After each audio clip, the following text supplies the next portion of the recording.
and welcome to Up Sis Up. I am Dr. Marcia, and this is World Radio Day. All right, and we are having a celebration, and I cannot wait to let you know who is coming tonight. Dr. BB, all the way from South Africa, to help me celebrate World Radio Day. And so this is Up Sis Up, and this is where we help women to rise up, where we help women to speak up, and where we help women to boss up, both in life and in leadership. And I am Dr. Marcia. I'm your Master Destiny Life Coach, and I'm on a mission to help women to live and to lead with intentionality.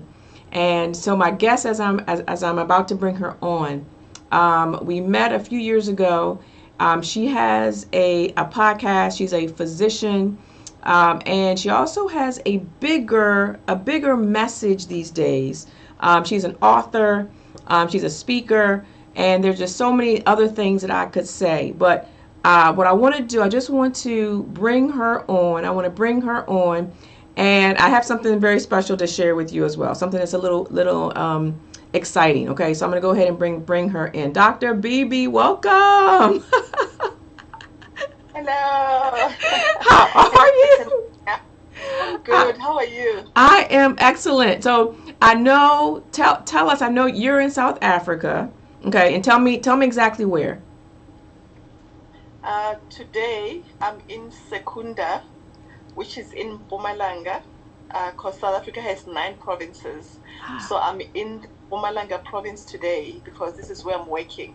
Got you. Okay. So tell us. This is the big question though is tell me what time it is where you are right now in South Africa. It's about 3 a.m. It is 3 a.m. Somebody say 3 a.m. 3 a.m. in the house. 3 a.m. And so, what I want to say one is thank you. Thank you. Always Okay. for you. Always. 3 I'm a.m. awake. 3 a.m. to celebrate World Radio Day. And I have to say, on the record, I owe you one. You do. So I owe you pretty big, and but I couldn't think of anyone better to celebrate World Radio Day because we met for the first time on the radio. We've been kind of I think we were friends on Instagram or something, and you invited Yes. me onto your podcast, which is called. Why don't you tell us what you've been doing on the radio waves? With on YouTube, the podcast, the Instagram lives. I guess the main thing is, just getting the message out there, whatever platform. And I should say I'm very proud of what you have done, all your advancements up to now. And now I get to be on radio because of you in the US as we speak. So I'm very proud of you. So like you were saying, we are about, speaking up. Women, it's okay. Let's go out there. Let's do what we can do. It's okay.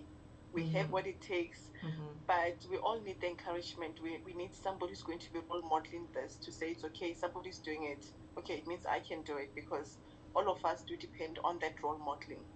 Yeah, yeah, yeah. And so, Dr. Beebe, um, if you could just share with us just who you are and what it is that you do, and then we're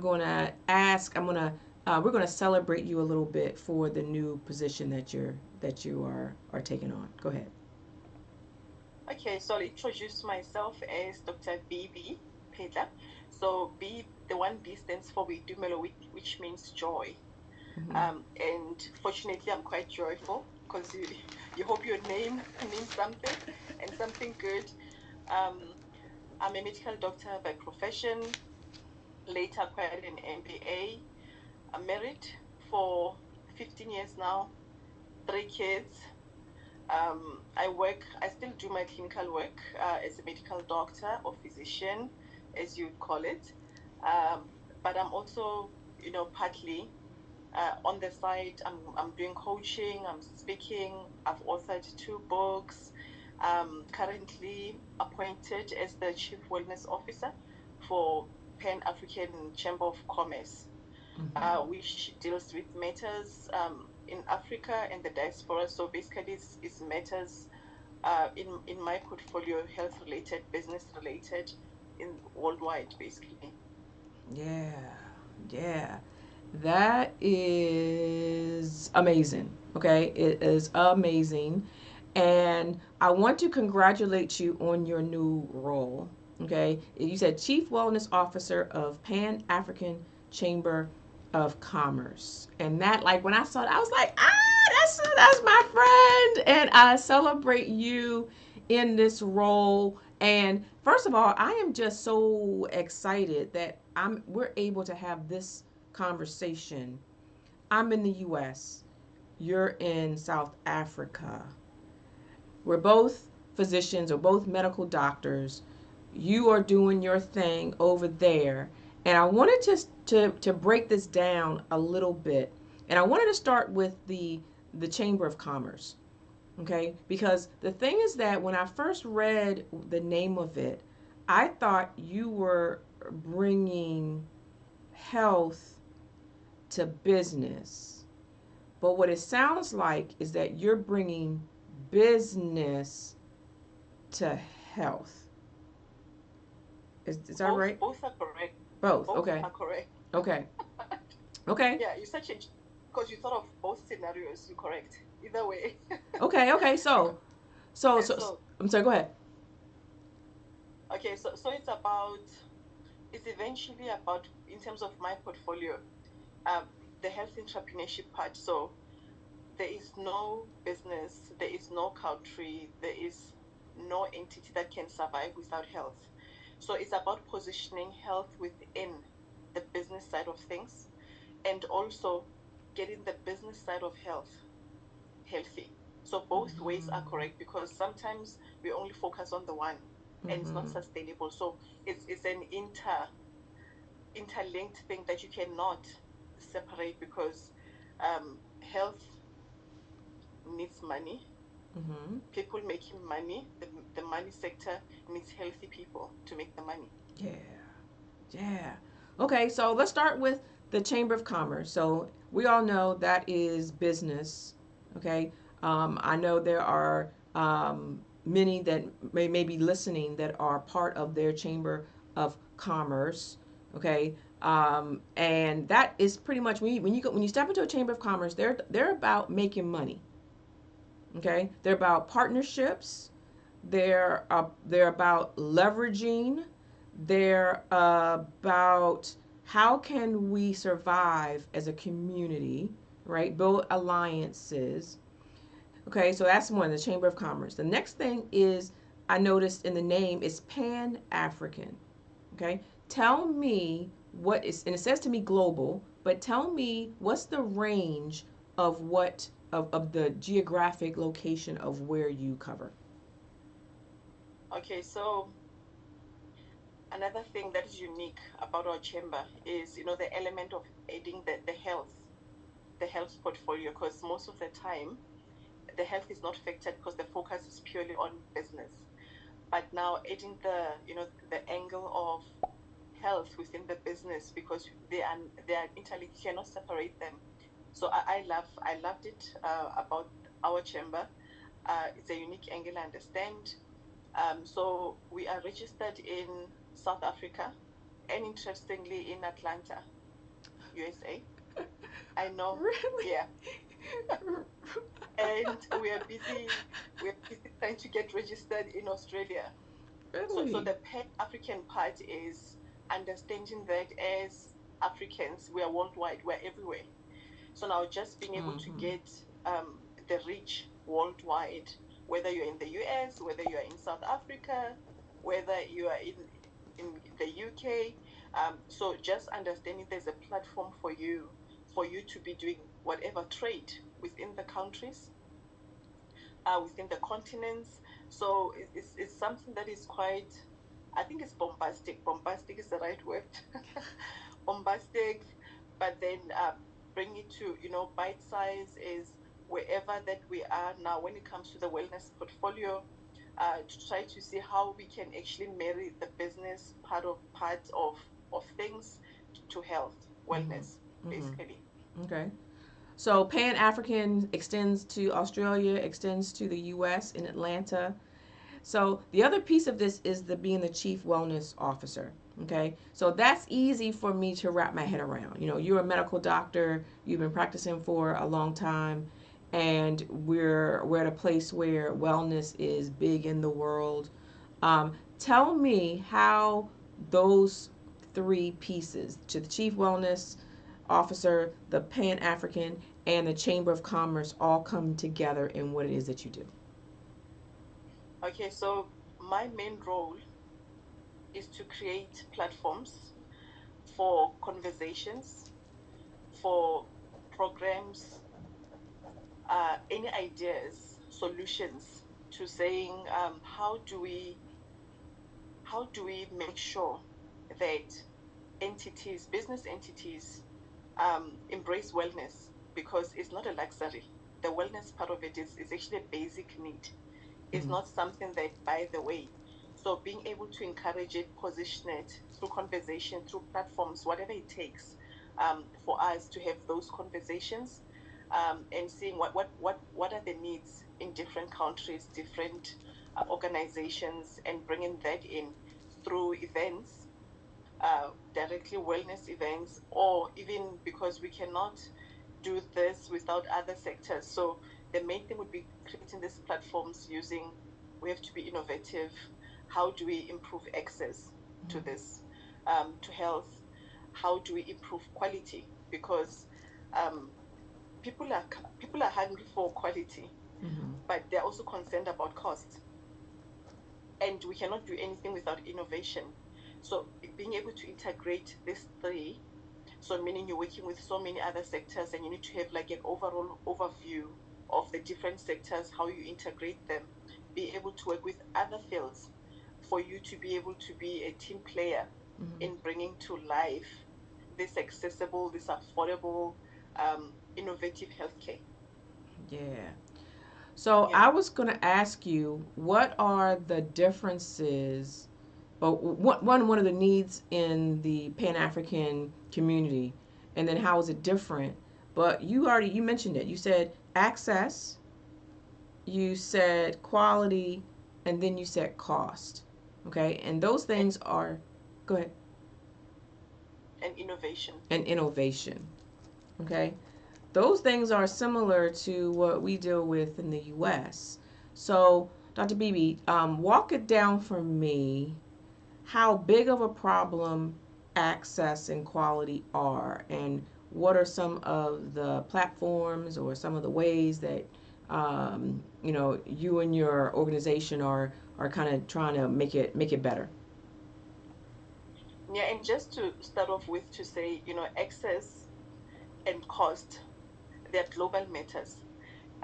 Within our conversations, you realize that this is not only a South African problem, it's also a US problem, a UK problem.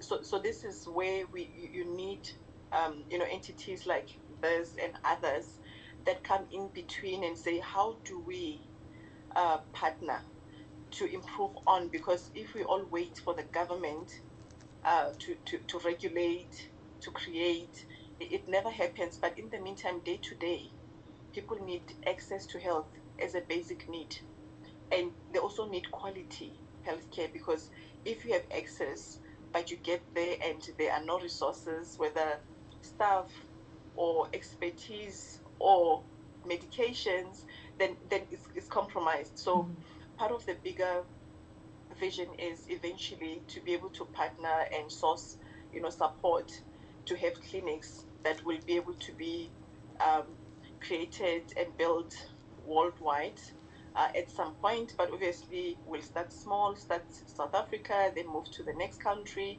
like that. And as we partner with different partners in different countries, wherever there's a need, we will go. So it's about being in the middle of the very expensive and the low cost, low quality, and just bridging the gap between the two. Mm-hmm. Mm-hmm. Just trying to bridge the gap. And I heard partnership. Yeah. So, talk to me about what that looks like and what has it look like and what you want it to look like. Well, partnerships is like what we're doing now. This is a partnership because you have created a platform as we speak now where you have invited me. I'm currently in South Africa, physician here. You're a physician in the US, but our conversation as we speak, we're able to break barriers of problem with access, problem with quality by conversating because you'll be able to give me perspectives, real time perspectives of what is happening on your side. And if we need to, I'll tell you what's happening on my side. And you might find that we come up with ideas of how do we bridge the gap? How do we integrate our own resources to bring solutions to a certain group of people or to a certain problem, so to say, and then we create solutions based on the need of the the location or the problem. Um, but like I'm saying, what we know now, because I've had a few conversations with colleagues who are actually in the US, um, experiencing the same problems, and with burnout on the peak, because the healthcare systems globally, they are overburdened, absolutely overburdened, while the demand for access, it will never subside because um, as we know, even our conditions, our chronic conditions due to lifestyle issues, they are sky high. So the burden on the healthcare system is huge, Hmm. and that's why one of the opening statements was we cannot wait for our governments to totally fix the problem. We as private and semi-private had to be coming in with solutions, having conversations, saying, hey, Dr. Masia, what are the needs that side? How can I or how can we partner with you that side to have access to this side? How do we bring your expertise? How do we come that side? And bring some of our doctors from here who need jobs. So currently as we speak, we have a huge, burden of medical doctors that are qualified, Hmm. about over 1,000. They are not Really? employed, fully qualified, fully qualified physicians that cannot be placed. And they're also stuck because they cannot open up their own practices because most of them assumed naturally here after you're done with your training, then you do some community work, which is in the government hospitals. So now the placement is not happening, and there's a lot of issues around that. So it's about forming those conversations and saying where's the need, what is the funding model that side, where's the money, how do we partner to bring doctors that side? How do you come this side with expertise and your own experiences, because within our own experiences that's where we find solutions. I mean, Hmm. what we're doing now, it's another way of saying, look, yes, we're physicians and we can do other things. We're not limited to being physicians. This is part of what I call revascularization. So we are not able to remove the clot that is in our way, in the main blood vessel, but we can create a lot of other small capillaries around the clot, so that we're still able to improve the blood flow, Hmm. even though we cannot remove this big stumbling block. But just starting to think out of the box to say, how do we use, our gifts, our talents, so that they don't go to waste, and create solutions in other ways on other platforms. Right. So answer this to give clarity. So initially, I know you were talking about that there are folks that need health care. There's not access, not enough access to health care. But then on the other side, there are 1,000 doctors that don't have positions. How do those two? How can they both be true at the same time? Exactly. Now that is the reality. So it's highlighting and hinting on where the issues are. So now this is where an organization like our chamber and other organizations have to bridge the gap, because logically speaking, that's where you're saying, okay, people need access, people need service delivery, and you have so many doctors. Why are they not helping? So now currently on our side, it's apparently a matter of a budget. Budget. Got it. Um, there's a budget issue. But apparently, at the same time, I think over the news last night, I just couldn't catch up because I was quite busy and I was exhausted. They're trying to do something about it.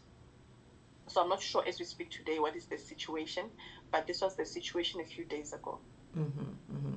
So it's not enough funding to employ the doctors, but there are people who need care who don't have access. So the need is some type of a structure that brings in the money for the doctors or place the doctors someplace else. Absolutely. Mm-hmm. So doctors is either um, more funding, but then with more funding, you hope better leadership, Mm-hmm. better management to actually make sure that the money goes to where it's supposed to go. Another option is, of course, we need to start thinking out of the box. Other colleagues must start migrating to different countries where there's a need. Other colleagues must consider going corporate, Mm-hmm. something that some of them probably didn't think of. Other colleagues must think of totally doing something else, partnering in different sectors to try to, still apply yourself without feeling like a victim while things are being sorted out, so to say.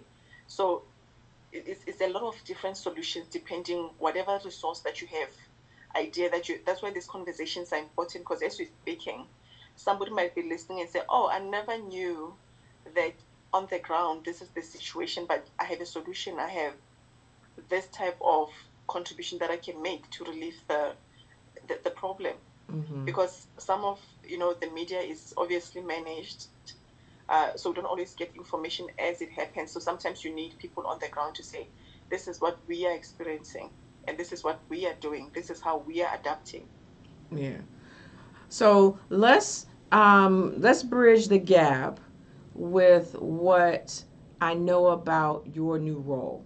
Okay, and you mentioned it earlier, and it's what you sent to me was that a healthy business cannot exist in an unhealthy society. Absolutely. I want you to expound and expand on that statement. Well, health, and keep in mind that health is not just physical health. It's whole levels of there's physical health, there's there's mental health, which is the buzzing word currently, um, spiritual health. So all of those aspects, they first of all need education. So we need to be educated. We need to be educating people to understand what is health, what is healthy, so that we start being familiar with being able to know that, because sometimes you're living in a very toxic environment and you assume it's healthy for you because that's what you know. But then when you're educated to say, look, this is actually not how it's supposed to be because of the stimulation it has on your stress hormones, which your body cannot sustain long term. You need to be managing X.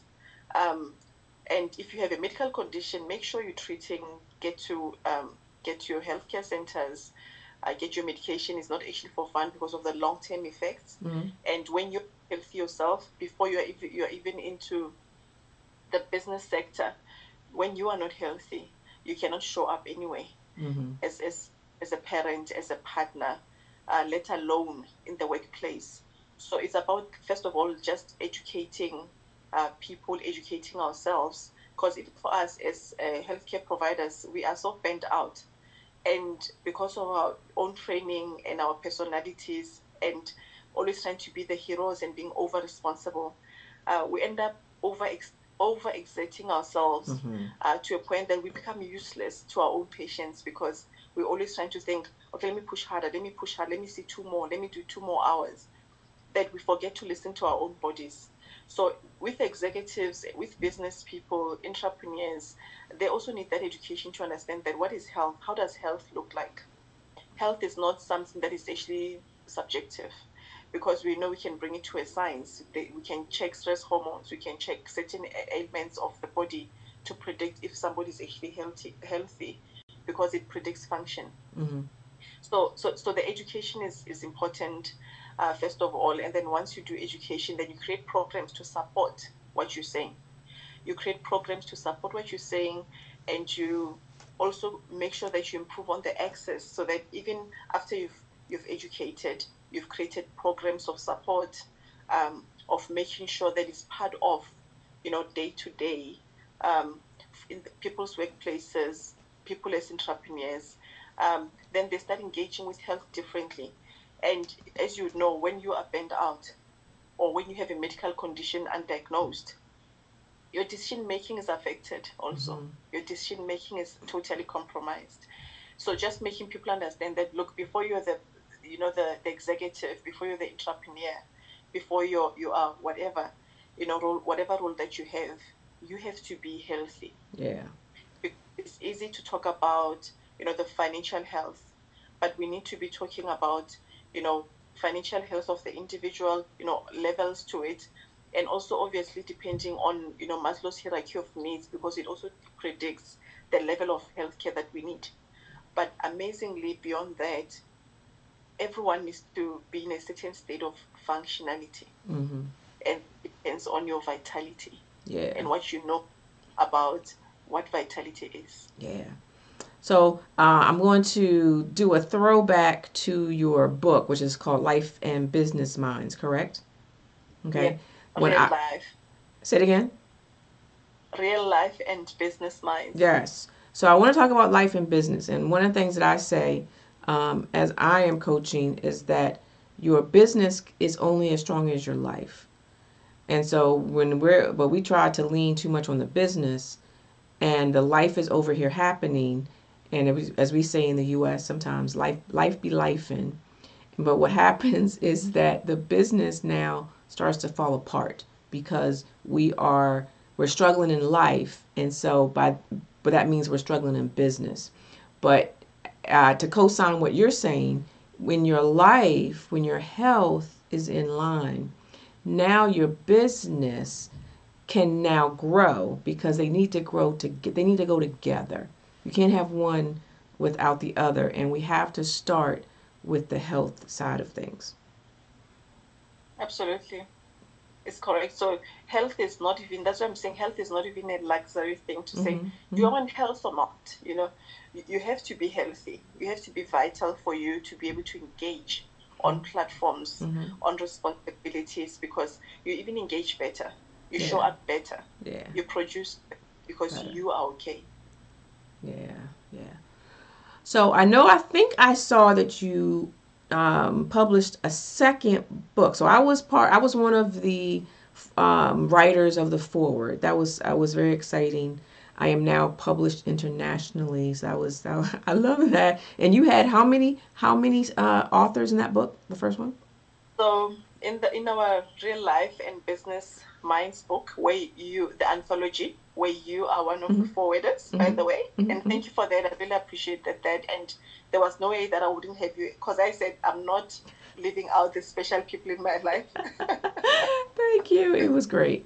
Thank you for that. So there are 32 32. Mm-hmm. co-authors, 32 co-authors, all professionals, either professionals or entrepreneurs or both, Mm-hmm. but 32. Mm-hmm. Mm-hmm. Yeah. And so there is a second book. So actually, there's actually two books, right? So the first one was self-published 2015. That one is titled um, "Business and Life Secrets." So I actually changed the title. Initially, it was "Heaven on Earth" through my grandfather's life, but people couldn't understand where it was going. It was a bit of a big concept for many people, and they couldn't connect. Only those that actually opened the book were like, wow, I'm happy that I got to read the book. So I changed the title to Business and Life Secrets, through my grandfather's eyes. Mm-hmm. And it's been so well received now. And I just changed the cover page, but it is actually my original book, Inspiration from my grandfather. And this second one, the anthology, Real Life and Business Minds, we published it last year, 2023, in May. Mm-hmm. So that's Yes. the second. Yeah. Yes. Yes. So let's talk about your grandfather. And I know he had a major impact on your life. Can you share a little bit about your story? Yeah, you're taking me back to my inspiration. So my grandfather is somebody that I grew up with. It's my grandfather. Never really understood any that there was something special about him until a year before his passing. Then I suddenly noticed that, oh my word, my grandfather is not your regular grandfather actually. um, because at the time I was doing so many things and I couldn't understand myself why I was almost everywhere because I was practicing. I registered for my MBA, started doing philanthropy work, going to high schools, trying to talk to kids just to coach them and mentor them along their journey so they can get to finish. I started with events. I was just busy. And I would say it was a suddenly moment because I never even knew I had all of these things in me. So I was asking my parents, I was asking my husband, why am I like this? Why am I so busy? And no one really told me directly, but for some reason, God just said, look at your grandfather. Then I realized that my grandfather, so what I'm doing is something that has happened before. My grandfather was a man with multiple um, multiple interests, but primarily for him business. So he had a lot of businesses. He did so well during apartheid as a black man when it was almost impossible for a black man to even think of being a business person. He had so many things against him, but he rose every time. So I suddenly had this interest about him and I wanted to find out more and more about him, and it's been my obsession ever since. So the book kind of came from that. I just didn't have enough time with him to get to ask him all the things that I wanted to ask him. But then beyond his passing, I engaged everybody else around him, my grandmother, the people that were very close. He was a very close person. He didn't have a lot of friends, but those that were close to him and those that witnessed his success, just to get a feel of who this man was. And, every time I think about him, when I face challenges, I realize that, no, look, I'm not fighting a new battle. I come from a lineage of conquerors, of success. So I just have to go through this. I already have a winning mentality within myself. So I'm going to go through it and I'll be on the other side. So he's a great inspiration for me. He's been a great support for our family, his children, great grandchildren, because you realize that, when you can embrace where you come from, because everybody has a good story to tell despite all the challenges. But when you draw from such stories, they propel you to Mm-hmm. do beyond what you'd normally do in your own capacity Mm-hmm. because you're drawing strength from somebody else with bigger strength and who has already conquered, not who wants to conquer, who has conquered the limitations of this world. Then it just allows you to rise up higher. You always have a mindset of, no, it can be done. Mm-hmm. And just as the story that inspires me the most about his journey, when he was about to establish his biggest um, establishment at the time, he was told to build, the structure. It has to be mostly in steel and glass, so that when they have to demolish it, it mustn't be too much work. So I mean, they could even tell you something like that. That make sure that it's breakable. We don't want to spend too much time and money breaking it, in case we need to break it. So you'd think somebody would be discouraged and think, why waste so much money if Mm-hmm. these guys have, the ability to break it, demolish, all my effort, hard-earned money. But he said, no, my God, the God that I serve, the God that I serve is the one who put the vision in me. He's the one who put the ability in me. I'm going to go ahead Mm-hmm. despite the threats, despite, the possibility of what can go wrong. And they never came because God has a way of, you know, giving you the cover, the protection, Yeah. the favor, even when somebody was meant to destroy you, when things were meant to destroy you. But He just gives you that favor and, surrounds you with a hedge of protection. Mm-hmm. Yeah, that's so good. And you mentioned your grandfather's mission. I want to pivot and I want to ask you, what is your vision for the future? Well, my vision is to be present. I know it sounds very funny, but my vision is just to be present and hear God speak to me, because I've had to learn that God is always talking.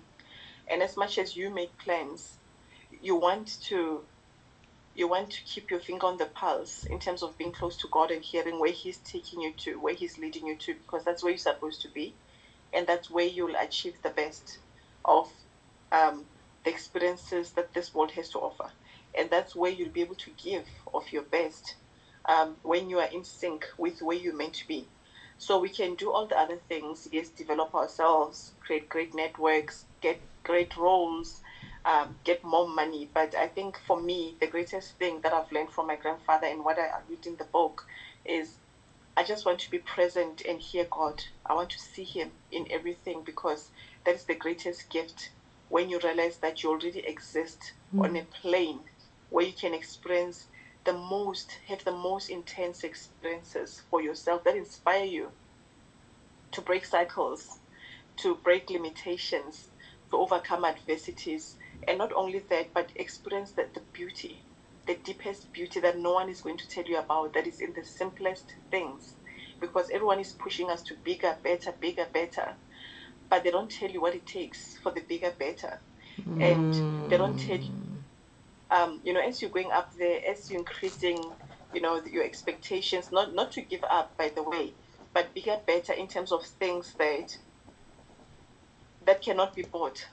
There are things that are priceless that you need to be striving to experience, because when you experience those, the fruits of the spirit, as educated as I am, my core is the word of God, and just seeing it come alive and coming from, a family of the family of people that have used the word, stood on the word, and experienced the promises of the word. That is my purpose and that is my strength. So just sitting there, being present, being led, hearing whether I should go, not go, whether I should do it, not do it, whether I should be with these people or not these people. Just the presence is that is the biggest vision for me, because everything else, sometimes you might even think it's your own plans, but you're also influenced by things around you, what you're seeing, what you're hearing on the news, that you never hear your own voice that is being given to you. So just fighting for that space Yeah. of still and hearing where your creator wants you to go and what you must experience, what you must create. That is the biggest mission for me. Yeah. Thank you for sharing that. And one of the things that you said that resonates with me, when I get an idea or when others share they have an idea, we think it's something that we thought of. And it's not. It's something that has been downloaded, and it's our only job to receive it and to execute, right? And a lot of times we struggle with execution because now we think we can't do it because it's huge. It's a big thing. And when you have vision, by definition that means that it's going to take more than just you. Okay? But there's the process of now getting the other people involved in order to make the vision come to pass. So, Dr. Beebe, if you can, I want you to use that model, and I want you to walk me through. Maybe it was the 32 authors in the book.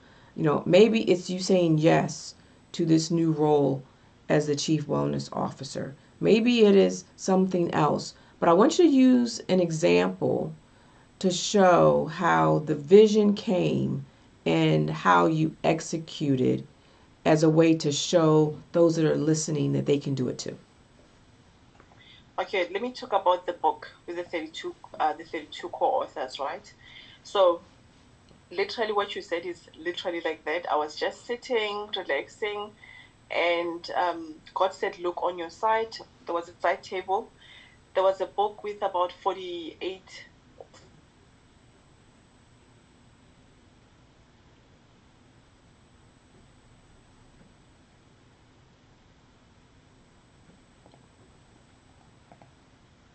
Sounds like we are having some technical difficulty all the way from South Africa. And so I am Dr. Marcia. This is Up Sis Up. I have Dr. Abibi. and she was sharing her story of how she was the visionary of the book, the real life and business minds, and it was a book that I wrote the foreword for. And I recall the story that she was about to share about. Hold on, I think she's back. Here we go. I'm back. You're I'm back. back. All right, go ahead. You were telling me about the story in the book. You looked over, and it was 48 authors. Yeah. So I saw there's 48 authors, and I've never seen that before. Just talking for me, and I found that so fascinating. So God was like, "You have to create something like this." There are a lot of people that you know that are great, that have done great works in their personal capacities that needs to be affirmed. That they're on the right track, and there are a lot of people who need people that will affirm them by showing by example, so to say. Then literally that was on a Saturday. Within 2 hours, I wrote a message to my colleagues to say to those that are invited, guys, this is the idea that I have. Are you up for it? And the majority said yes. They were up for it. We went for it. This whole project took us a good 16 weeks to produce. So you can imagine that you're saying, I cannot do this by myself. First of all, it was downloaded into my consciousness. After being downloaded, I had to now be given the idea to say, okay, God said, okay, this is how you're going to do it. So he put the example before me and said, this is how you're going to do it. And we did this whole thing over a WhatsApp communication. We never met physically. So I knew all of them, but most of them didn't know each other. So I, as the visionary, saw what God wanted us to produce, but I had to sell the vision to them. I had to, guide and support to make sure that what I have seen comes to life. And with something like that is emotionally engaging, is taxing, so you need support. Um, in my personal capacity to make sure that my own family understand what I'm trying to do. They give me, encouragement. I get to do practical things to make sure that I can sustain the project that we have ventured into. A lot of pressure, but when you know what is the outcome, you keep going because you know where you want to go. And I was fortunate also to have all of them who were so interested. They cooperated. They did what they could. And 16 weeks later, we had this book, which was actually a national bestseller. By the time we launched the book, it was a national bestseller locally in South Africa because people connected to this. And who would have thought of something like that? Because it speaks to unity.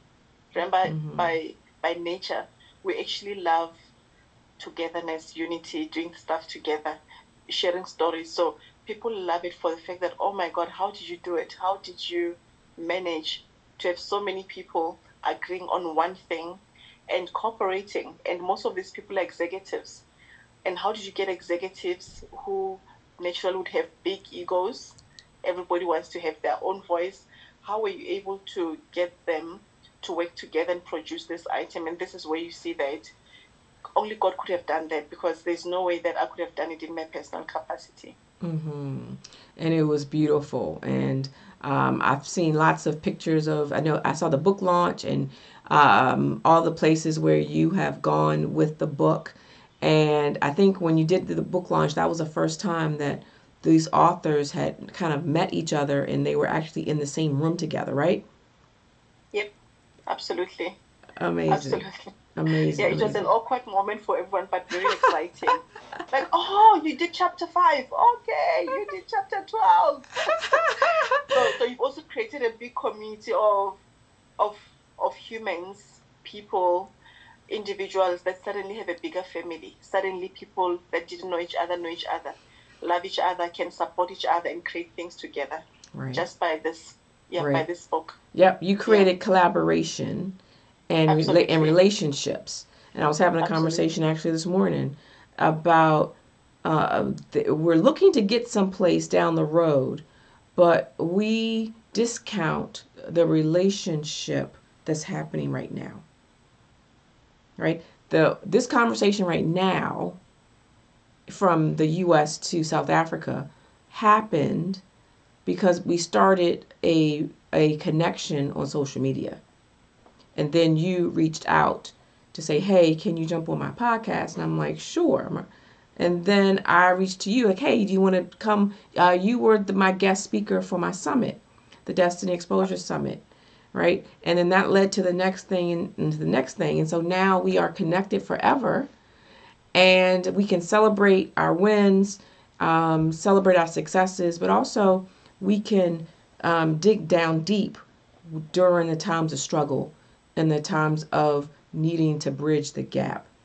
And so as we are talking about your new role on the chamber and knowing the need, how would you say, one, how can we help, and what lessons can you give to those entrepreneurs, to those women, to those in healthcare, as far as how to move forward in an unknown space?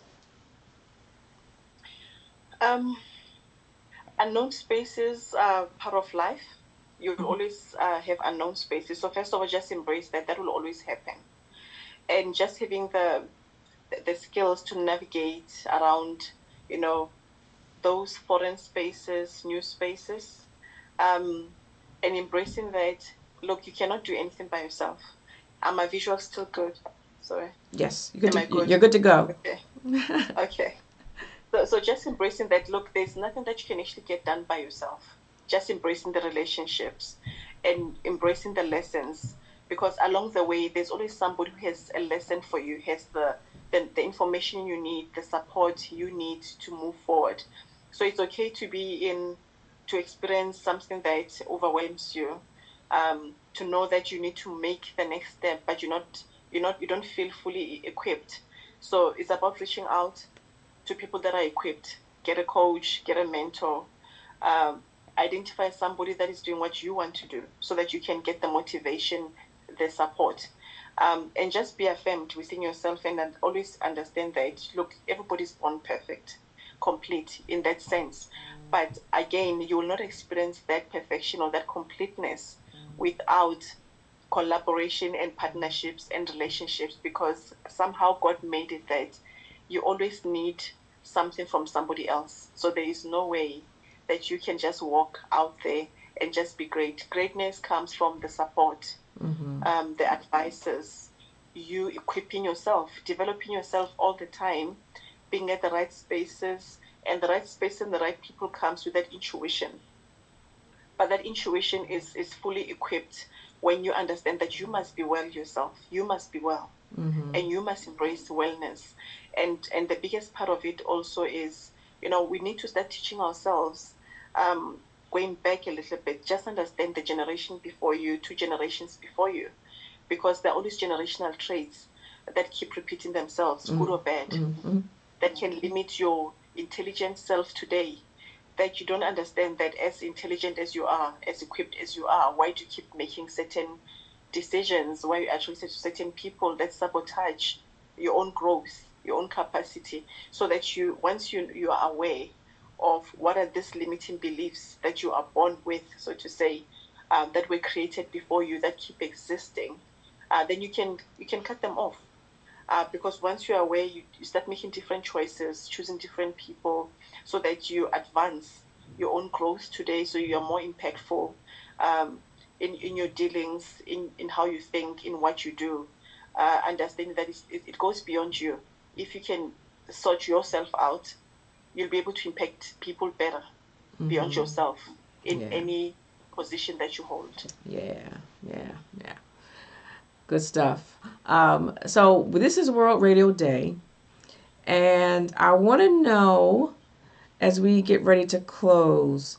And my theme this year is say yes to more in 2024. Okay, you mentioned bigger and better earlier, but you said, you know what, that's some stuff that's like abstract stuff that is not the tangible things. It's the being present, it's peace and all that kind of stuff. But what I want to know is what is next for you. What's coming up? What can we look out for? And how do you want to celebrate World Radio Day? I'm celebrating it right now. I'm in the US. It's 3, almost 4 a.m. now with my friend. You mean, you remember when you called, I'm like, look, I'm awake but weak, Week, but right? I'm going to you. I'm Right. awake and weak. Right. I said, are you awake or are you weak? And you said both.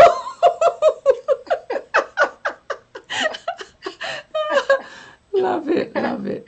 So this is how I'm celebrating World Radio Day. And this is the message that, look, I wouldn't have celebrated it if it wasn't for you. So Mm. indirectly, I'm celebrating you because this is important for you. You invited me, you thought of me, and this is what it means to show up, to be present. If this is important for you, you thought I should be part of it. I Mm-hmm. honored it Mm-hmm. because I appreciate you. I appreciate our relationship. I mean, the only way that things get moving is when we give and take, not only give, not only take, but give and take. So this is how I'm celebrating it. Even if I were to say, I don't even know what radio is, but for the fact that it's important to you, I'm here. Like, what Right. radio? Right. Okay. World Radio Day. It's the day that we are sharing across the airwaves. And when it was World Day, I'm thinking, you know what? How we can't have World Radio Day and I talk to someone who's in the United States. I have to talk to somebody in the world, and you are who came to mind. And so as we celebrate this moment, we celebrate the communication, we celebrate the relationship, um, and we celebrate solving problems, right? Because that's actually the purpose of business, right? You don't have a Yeah. business if you don't solve a problem, right? So we're Absolutely. this is World Solve All the Problem Day. Yeah. Right? And the power of radio is it's the exposure, it's the numbers, because just us talking like this, we're able to reach people that wouldn't otherwise reach. Yeah. The multiplication effect of the voice, the amplification of the voice.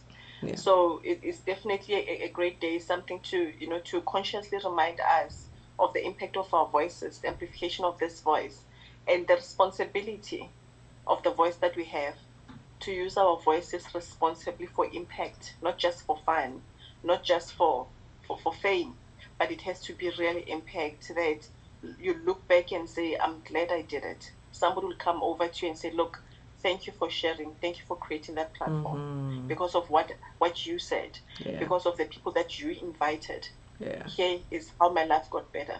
Yeah, yeah. So with that, I want you to share how folks can connect with you. How can they reach you? How can they get copies of the book? How can they find out more about Dr. Beebe? The best platform is my website. So it's www.drbb, DRBB, speaks.co.za. So Dr. BB speaks.co.za. So everything is there. Uh, Instagram, LinkedIn, YouTube, email. I've centralized all the communications on that platform. Then whatever that we need to talk about, inquire on, they'll be able to reach me there. Mm-hmm. Awesome, awesome, awesome. Dr. Beebe, thank you so much for being a part. I said at the top of the hour we were backstage that I was going to meet you backstage, but I forgot that we are doing a Destiny Exposure Days of Destiny rewind that's airing directly behind this show. So I will not be able to kind of hang out with you backstage, but I thank you for being here. Thank you for being up at 4 a.m. Thank you for celebrating World Radio Day. Thank you for sharing the needs of what your community is struggling with. And it's not too dissimilar from what we are struggling with access to care and quality and all the things.